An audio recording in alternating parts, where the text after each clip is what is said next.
From out of the comic books and into the movies, the Caped Crusader opens his newest adventure in Batman, one of 4 new movies we'll be reviewing this week on Siskel and Ebert. I'm Roger Ebert of the Chicago Sun-Times. And I'm Gene Siskel of the Chicago Tribune. Our first film is the eagerly awaited Batman, and although it's far from perfect, it's the first summer spectacular that I've really enjoyed. I think that has to do with it not being a sequel, and also that there's some true originality in the film's art design, sound, and performances.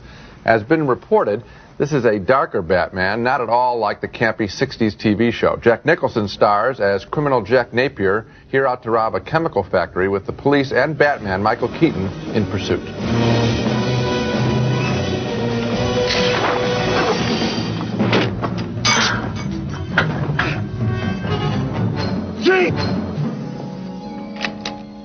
Let him go, or I'll do Gordon.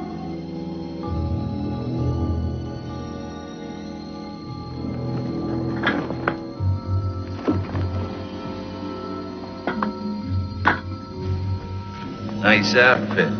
Jack Napier turns into the twisted character of the Joker after Batman throws him into a vat of acid, scarring his face. Thus, natural enemies are born. Wing freak. Terrorizes. Wait till they get a load of me. Out of uniform, Batman, of course, is millionaire Bruce Wayne, who draws the attention of photographer Vicki Vale, played by Kim Basinger. She's tipsy at the end of their first date. I feel a little drunk. And you're not anything. Hey, one drink and I'm flying. Why are you afraid of flying?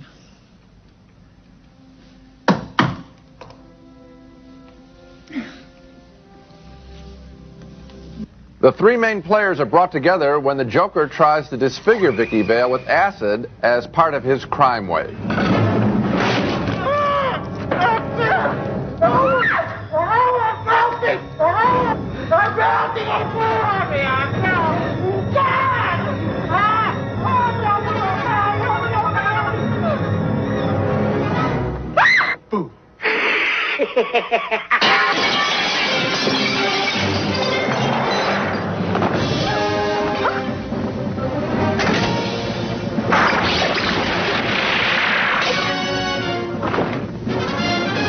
Hold on.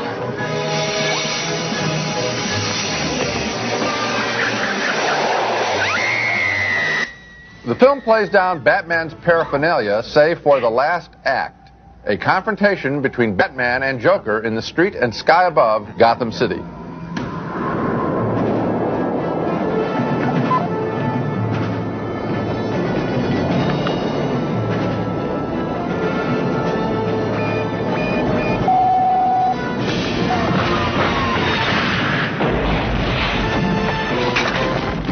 The Batwing plane looks like a little model there. So does the Batmobile in some shots. Director Tim Burton obviously wants to recall the original comic book look as well as tell a more adult kind of story. And that adult approach is what I found so refreshing about this Batman movie. We have so many films these days that are being made for the teenage audience. Films that look like overblown TV shows. Here's a picture with adult stars, troubled characters, and a dark look.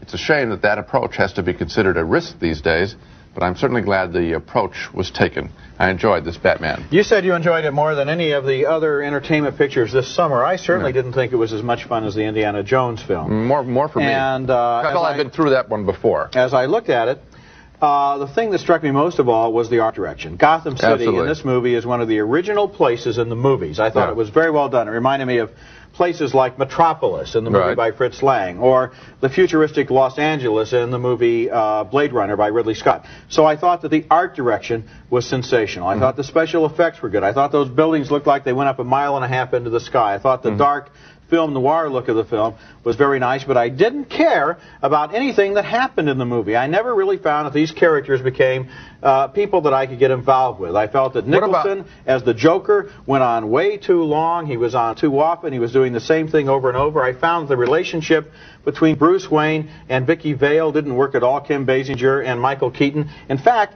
when she's in the Batcave and she sees for the first time that Bruce Wayne is in fact Batman, do you remember what her reaction was?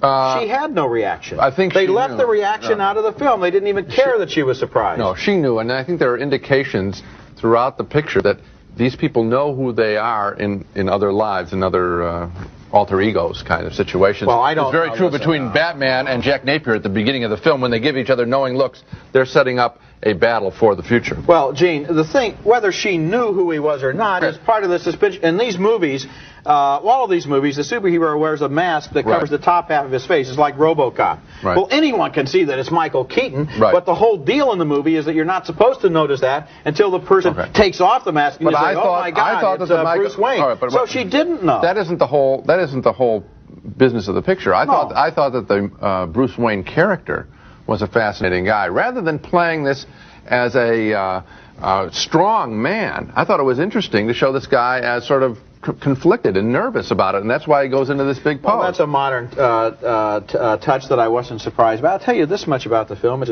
not only a dark film, which you're right about, a film noir, but also there's a great deal of hostility and anger in this film. There's a great deal of bad feeling in it. And it's not a film for children. You call it an adult film. Another way to put it is it's not for kids.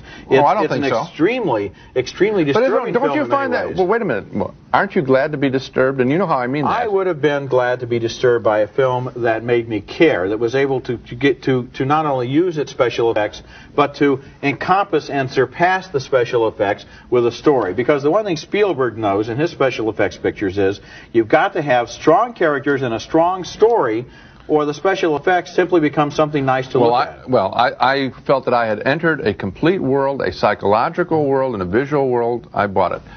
The ending runs on too long. That I agree with you in story construction. It's that problem of the third act that a lot of action pictures have. Well, I admire, as we can agree on one thing, we admire the look of the picture. Yeah. We just don't know if we agree on whether it works or not. We don't agree. We don't agree.